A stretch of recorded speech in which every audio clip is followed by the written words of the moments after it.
गुरु प्यारी साध संगत जी, बड़े प्रेम और सत्कार से बोलिए धन निरंकार जी।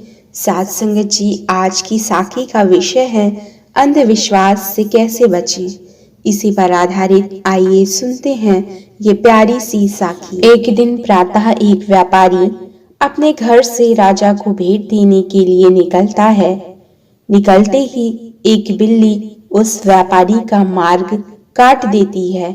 व्यापारी घबरा जाता है और फिर से घर लौट जाता है। शुभ घड़ी की प्रतीक्षा करने लगता है। जब पुनः वह अपने घर से निकलता है, तब तक वो वहां जा चुका था जिससे उसे राजा तक पहुंचकर भेंट देने जाना था। राजा को भेंट नहीं मिली। राजा क्रोधित हो गए।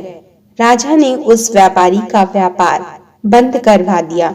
इस कारण व्यापारी क्रोधित होकर घर पर अपनी पत्नी से लड़ बैठता है।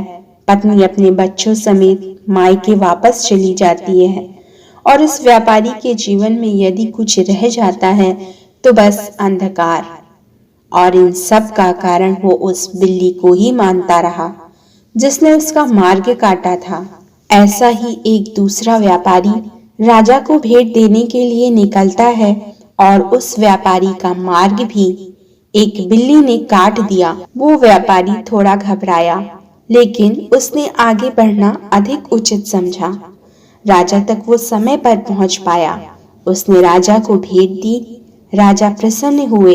राजा ने व्यापारी को अपना व्यापार बढ़ाने की अनुमति दी। स्वर्ण आभूषण दिए। जब व्यापारी घर पहुंचा तो उसके पास अपनी पत्नी को देने के लिए आभूषण और बच्चों को देने के लिए वस्त्र थे। उसके पास हर ओर प्रसन्नता ही प्रसन्नता थी। गुरु प्यारी साध संगत जी, कहने का भाव, दोनों के साथ एक ही प्रकार की घटना हुई, लेकिन दोनों की सोच और कर्म अलग अलग थे। इसलिए परिस्थितियां कितनी भी नकारात्मक क्यों ना हो, लेकिन हमें हमेशा अपनी सोच को सकारात्मक रखते हुए किसी काम को करना चाहिए।